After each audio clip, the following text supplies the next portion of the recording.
Champions ట్రోఫీలో శత్రు దేశం పాకిస్తాన్ పెర్ఫార్మెన్స్ పైన టోర్నీ నిర్వహణ తీరుపైన కొద్ది రోజులుగా సోషల్ మీడియా పండుగ చేసుకుంటుంది. రిజ్వాన్, బాబర్ ఆజం వంటి స్టార్ ప్లేయర్లు సైతం పిచ్ ను బ్యాటింగ్ కోసం కాకుండా వాకింగ్ కోసం వాడినట్లుందంటూ విమర్శలు వెల్లువెత్తుతున్నాయి. న్యూజిలాండ్, భారత్ చేతులు ఓడిపోయిన పాకిస్తాన్ బంగ్లాదేశ్ మ్యాచ్ రద్దు కావడంతో ఒక్క పాయింట్ దక్కించుకుని టోర్నీ నుంచి నిష్క్రమించింది. మొత్తానికి ఛాంపియన్స్ ట్రోఫీలో పూర్తిగా దిగజారిపోయి పతనావస్థకు చేరుకుంది పాకిస్తాన్. కానీ ఒక విషయంలో మాత్రం మనకు అందరంత ఎత్తుకు ఎదిగింది. భారత్ కంటే కొన్ని వేలు లక్షల మైళ్ల ముందుంది. ఆ రంగంలో భారత్ పాకిస్తాన్ను అందుకోవడం అనేది దాదాపు అసాధ్యమని చెప్పాలి. అది ఏ రంగమో మీకు ఇప్పటికే అర్థమై ఉంటుంది. ఉగ్రవాదం. ప్రపంచంలో పాకిస్తాన్ను అపఖ్యాతి పాల్చేసిన ఉగ్రవాదం ఇప్పుడు ఆ దేశాన్ని నిలువునా మింగజూస్తోంది. పాకిస్తాన్లో ఉగ్రవాదం అంతకంతకు పెరుగుతున్నట్లు తాజాగా విడుదలైన గ్లోబల్ టెర్రరిజం ఇండెక్స్ గణాంకాలు స్పష్టం చేస్తున్నాయి. 2024 నుండి 25 వరకు ఉగ్రవాదం వల్ల ఎక్కువగా ప్రభావితమైన దేశాల జాబితాలో పాకిస్తాన్ 2వ స్థానంలో నిలిచినట్లు జీటీఐ ఇండెక్స్ తెలిపింది. అగ్రస్థానంలో ఉన్న బుర్కినా ఫాసో కంటే మన శత్రు దేశం కేవలం ఒకే ఒక అడుగు వెనుకబడి ఉంది. ఇక గ్లోబల్ టెర్రరిజం ఇండెక్స్ లో భారత్ 14వ స్థానంలో ఉంది. దీనికంతటికీ జమ్మూ కాశ్మీర్లో పాకిస్తాన్ పెంచి పోషిస్తున్న ఉగ్రవాదమే కారణం. లేదంటే అసలు భారత్లో ఉగ్రవాదం అనే ఊసే ఉండేది కాదు. భారత్ పట్ల పాకిస్తాన్ విద్వేషమే గ్లోబల్ టెర్రరిజం ఇండెక్స్ లో భారత్ పేరు ఉండేలా చేసింది. ఇక ఈ జీటీఐ నివేదికలో ఇజ్రాయెల్ 8వ స్థానంలో నిలిచింది. ప్రధానంగా రాడికల్ ఇస్లామిక్ గ్రూపులైన హమాస్, హిజ్బుల్లా సహా ఇతర ఉగ్రవాద సంస్థలే జీటీఐ ఇండెక్స్ లో ఇజ్రాయెల్ పేరు నమోదు కావడానికి కారణమన్నది నిపుణుల అభిప్రాయం. అయితే ఈసారి యూరోప్ దేశాలకు కూడా పెరుగుదల కనిపించింది. దీనికంతటికీ ఖలిస్తాన్ వంటి వేర్పాటువాద గ్రూపులు, ఇస్లామిక్ దేశాల నుంచి వచ్చే శరణార్థులే కారణంగా తెలుస్తోంది. ఇక జీటీఐ నివేదికలో అమెరికా 34వ స్థానంలో ఉండగా ఫ్రాన్స్ 40, యూకే 41 స్థానాల్లో నిలిచాయి. తాజాగా గణాంకాలు యూరోపియన్ దేశాలు ప్రమాద ఘంటికలు మోగిస్తున్నాయి. ఇక పాకిస్తాన్ విషయానికి వస్తే అక్కడ ప్రతిరోజు ఏదో ఒక మూలన ఉగ్రవాద దాడి జరుగుతుంది. ఏదో ఒక చోట ప్రజలు ప్రాణాలు కోల్పోతూనే ఉన్నారు. ఉగ్రవాద దాడిలో పాకిస్తాన్ సైనికులు సైతం ప్రాణాలు కోల్పోతున్నారు. అయినప్పటికీ పాకిస్తాన్ ప్రభుత్వం దాని నిఘా సంస్థలను భారత్కు వ్యతిరేకంగా ఉపయోగించుకునేలా పెంచి పోషిస్తున్నాయి. అదీ కాకుండా కాశ్మీర్ విషయంలో భారత్ ఓపికను పరీక్షించేలా వ్యవహరిస్తోంది పాకిస్తాన్. అంతర్జాతీయ వేదికలపై మాటిమాటికి అదే అంశాన్ని లేవనెత్తుతూ గిల్లి కజ్జాలు పెట్టుకుంటుంది. అయితే పాకిస్తాన్ కుటిల నీతిని భారత్ ఎప్పటికప్పుడు తిప్పికొడుతుంది. తాజాగా జయశంకర్ లండన్ పర్యటనలో ఓ పాకిస్తాన్ జర్నలిస్ట్ కావాలని కాశ్మీర్ అంశాన్ని లేవనెత్తాడు. అయితే జయశంకర్ ఇచ్చిన సమాధానంతో నోటమాట రాక తలదించుకోవాల్సి వచ్చింది. ఓవైపు దేశం నిండా ఉగ్రవాదాన్ని పెంచి పోషిస్తూ భారత్ పైనే అపవాదులు వేయడానికి ప్రయత్నిస్తోంది పాకిస్తాన్. అయితే గురువింద గింజ తన నలుపు ఎరిగినట్లు మనపైనే అభండాలు వేస్తున్న పాకిస్తాన్కు గ్లోబల్ టెర్రరిజం ఇండెక్స్ మరోసారి చురుకులంటించింది. సిడ్నీకి చెందిన institute for economics and peace ప్రతి సంవత్సరం గ్లోబల్ టెర్రరిజం ఇండెక్స్ ను విడుదల చేస్తుంది. ఇది గత 17 సంవత్సరాలుగా ప్రపంచవ్యాప్తంగా ఉగ్రవాద వ్యాప్తిని అంచనా వేస్తూ నివేదికలు విడుదల చేస్తుంది. ఈసారి కూడా 163 దేశాలకు ర్యాంకింగ్ ఇచ్చింది.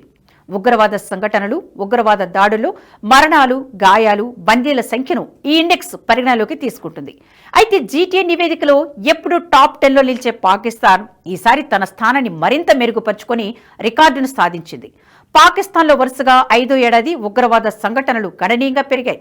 అంతేకాకుండా గత దశాబ్దంలో 2024 పాకిస్తాన్కు అత్యంత ప్రాణాంతక సంవత్సరంగా నిలిచినట్లు జీటీఐ నివేదిక తేల్చింది.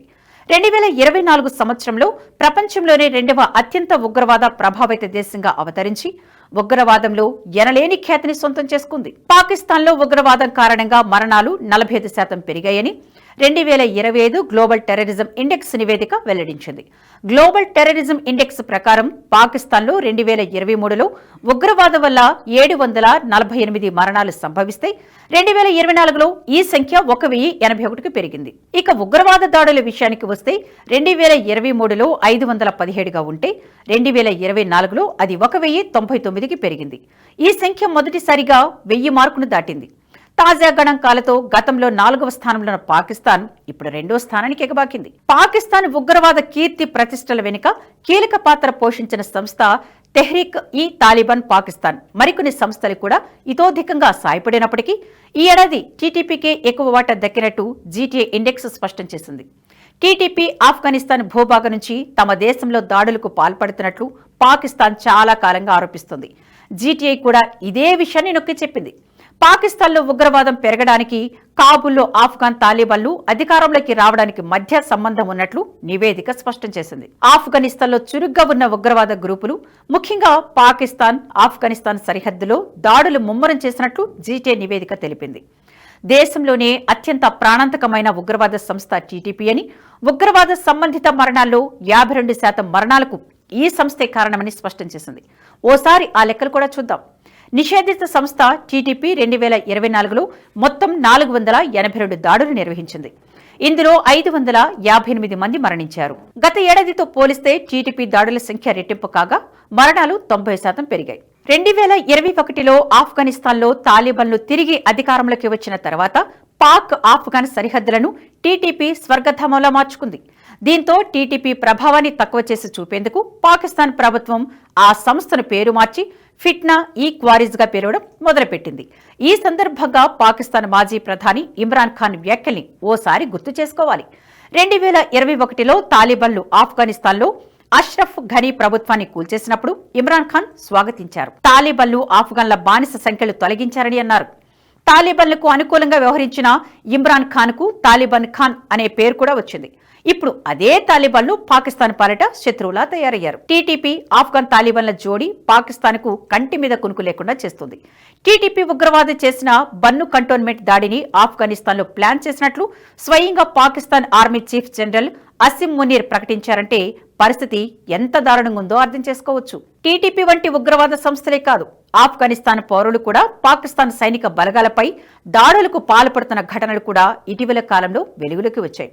ముఖ్యంగా పాకిస్తాన్లోని ఆఫ్ఘనిస్తాన్ సరిహద్దు ప్రాంతాల్లోని ఉగ్రవాద దాడులు ఎక్కువగా జరుగుతున్నట్లు గణాంకాలు చెబుతున్నాయి. పాకిస్తాన్లో ఉగ్రవాద వల్ల ఎక్కువగా ప్రభావితమైన ప్రాంతాలు బెలూచిస్తాన్, ఖైబర్ పఖ్తూన్ఖ్వా అని జీటీఏ నివేదిక పేర్కొంది. ఈ రెండు ప్రాంతాలు ఆఫ్ఘనిస్తాన్ సరిహద్దుకు ఆనుకుని ఉన్నాయి. 2024లో పాకిస్తాన్లో జరిగిన ఉగ్రవాద దాడులు, మరణాలలో 96% పైగా ఈ ప్రావిన్స్లనే నమోదయ్యాయి. 2024లో నిషేధిత బెలూచిస్తాన్ లిబరేషన్ ఆర్మీ నిర్వహించిన అత్యంత దారుణమైన ఉగ్రవాద దాడి గురించి నివేదిక ప్రస్తావించింది. ఈ దాడిలో క్వెట్టా రైల్వే స్టేషన్ వద్ద జరిగిన ఆత్మాహుతి దాడిలో కనీసం 25 మంది పౌరులు, సైనికులు మరణించారు. బిఎల్ఏ ఇతర వేర్పాటువాద సంస్థల దాడులు కూడా గణనీయంగా పెరిగినట్లు పాకిస్తాన్కు చెందిన జియో న్యూస్ తెలిపింది. ఈ సంస్థలు చేసిన దాడులు 2023 సంవత్సరంలో 116 ఉంటే 2024 సంవత్సరంలో 504 పెరిగాయి.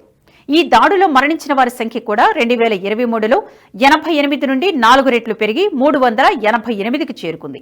ఓవైపు ఉగ్రవాదంతో బిక్కచచ్చిపోతుంటే మరోవైపు డొనాల్డ్ ట్రంప్ నిర్ణయాలు పాకిస్తాన్కు శరాఘాతంగా మారాయి. తాజాగా ఆయన పాకిస్తాన్, ఆఫ్ఘనిస్తాన్లకు ట్రంప్ ఊహించని షాక్ ఇచ్చారు.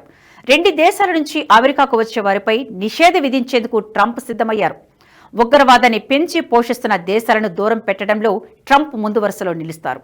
తన మొదటి టర్మ్లో కూడా కొన్ని ముస్లిం దేశాలపై ట్రావెల్ బ్యాన్ విధించారు. 2018లో అక్కడి సుప్రీంకోర్టు కూడా ట్రంప్ నిర్ణయాన్ని సమర్థించింది. అయితే ఆ తర్వాత అధికారంలోకి వచ్చిన జో బైడెన్ ప్రభుత్వం ట్రంప్ ప్రభుత్వం తీసుకున్న నిర్ణయాన్ని రద్దు చేసింది. దీంతో పాకిస్తాన్, ఆఫ్ఘనిస్తాన్ దేశాలకు మళ్లీ ద్వారాలు తెరిచినట్లయింది. ట్రంప్ రెండోసారి పగ్గాలు చేపట్టిన తర్వాత ఆఫ్ఘనిస్తాన్, పాకిస్తాన్లపై మరోసారి ట్రావెల్ బ్యాన్ విధించే యోచనలో ఉన్నట్లు తెలుస్తోంది. ఇటీవల ట్రంప్ అనేక ఎగ్జిక్యూటివ్ ఆర్డర్లపై సంతకం చేశారు. వాటిలో ముఖ్యంగా అమెరికాలోకి ప్రవేశించే విదేశీయుల ద్వారా జాతీయ భద్రతకు ముప్పు ఉందా లేదా అన్న అంశాన్ని ముందే గుర్తించేందుకు ప్రత్యేక ఆదేశాలు జారీ చేశారు.